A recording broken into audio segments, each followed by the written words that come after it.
You might notice there's something a little different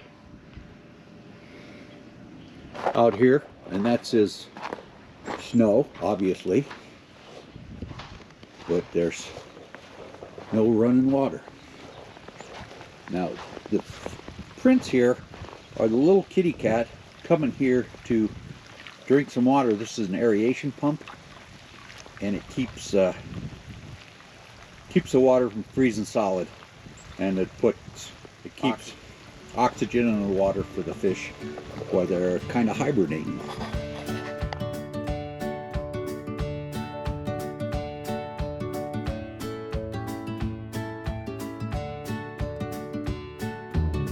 This is the winter shutoff. December usually gets a little colder, but we had a little bit of a freeze the last few days, so I'll go ahead and do it. And I'm ready to go. I have had in the past, but you let it run too late, that you'll have ice build up in here on this waterfall, and it'll, well, it usually goes over there. It goes right there and drains the pond. So hopefully this will work. Well, I know it'll work because it's not running. All right, before I show you what I'm doing as far as winterizing the system, I need to kind of go over how it starts. It starts up at top with the spitting frog and the waterfall. Then it runs down the creek into a pond at the bottom. We have a 2-inch pipe that comes from the little pond underground to the big pond to equalize the water level. Then we have pipes that go from each of the big pond to the little pond that goes into this box in the pump house. Then it comes into another box where these pipes connect, and there's a valve. They combine and go into the filter. Have another 2-inch pipe that goes from the skimmer, which is underneath the dock and the little bear, to that filter housing. After passing through the filter, it comes up, stubs up to the 2 pumps that I have in place. The larger pump to the right is actually a swimming pool pump, and the smaller one is what I use because it's more economical. You can see I have valves on both of these pumps, so I can turn one off and turn the other off so they don't backfeed. After the pumps, I go to the pressurized side, and the one pipe that goes down in the ground goes to the waterfalls, and the other one cuts over to feed to the blue valve, and that feeds the spitter and a little aeration that I have in the main pond, and that is where the gray pipe goes. I made this little rig here to so I can pressurize the pipes easily, and I just hooked that up to my compressor, and it screws onto the hose bit. Uh-oh, blowout. See the ice, and I'm blowing out the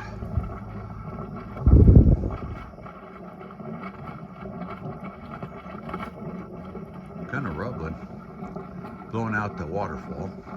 Already did the frog.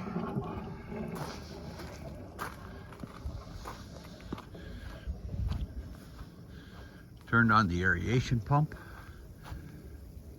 Pretty high. Blow a little bit more, a little harder.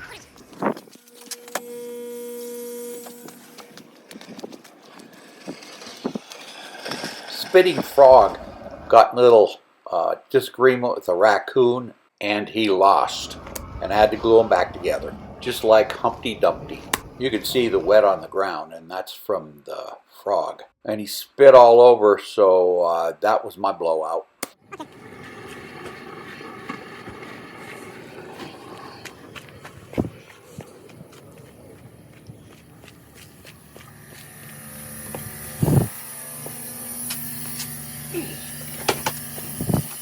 I relocated the compressor out. I blow out the rest of it as I turn that valve off, hook that up, and it goes all the way and blows back and comes through the top red or the bottom red pipe, and then goes out and blows in the big pond. Okay, pipes are all blown out.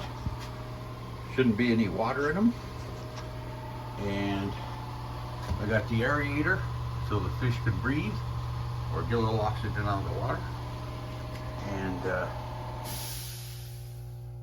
that should be everything.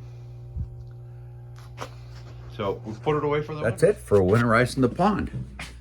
So it's done till the spring. This is the aeration pump, and it goes to a diffuser on the bottom, and I blow that all winter. Now this is the pond at the bottom, and the other one you can see they do freeze, and it's cold. Pond, the waterfall will actually freeze up and cause an ice dam where the water just runs over. So I pretty much have to drain the system, because if I don't, I'll have to replace pipes because they're going to freeze. I have also, you'll see, an automatic feed for the water feed, so it'll keep the water in there because it dehydrates pretty quickly, and that's a water pipeline. You can see the pipe is off. I did a video on putting this pipe here going outside, that I did that, and that pipe is off, so there's no water anywhere. So I did drain this water here. You can see that, so that won't freeze. So I have to drain the water out of this. Now, I have 2 pumps sitting here. This is the big one. Don't use this because it just, now it's too big, pulls too much power, and costs too much. But the water comes in here from underground tank. It also comes into there. It comes into there too, that I got blocked off because I had another one of these pumps, and I still do. Not sure where it is. It's over at the barn. This is just one I use for pumping out that tank when I need to. But you can see I got on and off valves here, on and off valves here. This is either to help prime it or to drain it, whatever it is. I put this, I have a pipe that screws on here, got that too. I have this fitting, screws onto there, and then this connects to here. This connects to this right here, this fitting here. I can't do it. This fitting here connects to the compressor, and I have the ability to introduce air, because what I want to do is this pipe right here goes to the waterfall. This have an on and off valve here too. That's so I can isolate it, turn this off, and just put air in this pipe here, and that'll blow it out. The waterfall anyway. And then I have the pipe that feeds the spitting frog. That's this right here. And this is where I could use to clear it out. You can see I have this, I'll open a little bit, and that pipe right there, I can do the same thing, put the air pressure in there and blow that pipe out. And I can also blow this one out, because I just shut this valve off, open this, and it blows in here, blows the water out. Well, you can't see it, but it's under one of those little rocks.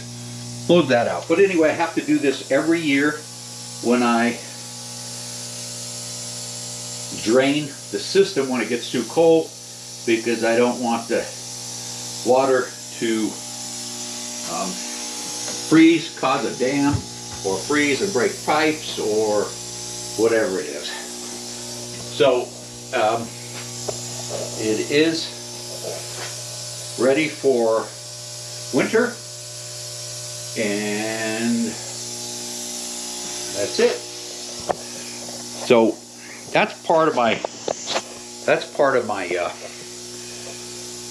system that I have to go through every year with the pond. I have to do this, and then in the spring I have to do the exact opposite and fill all the lines. Usually the pump, the shaft and the pump gets seized a little bit, so I have to get a pair of needle nose in there and move that shaft a little bit. I did try to do a few improvements on this to make it a little easier, but they weren't too successful. So next year I'll try again. So anyway, that's the whole story with blowing out the pond so it can survive the winter. I usually open it up about in April, depending on the weather, but usually April it's warm enough that I don't have to worry about it. All right, well that's it. Hope you enjoyed it. In case you want to know how I blow out my pond to make it last for the winter. So, and this pump house here is heated, so I don't have to worry about any of this stuff. Whoops, any of this stuff freezing. Whoop. Okay, so that's it. Hope you enjoyed it. If you have any questions, leave them in the comments. And God bless.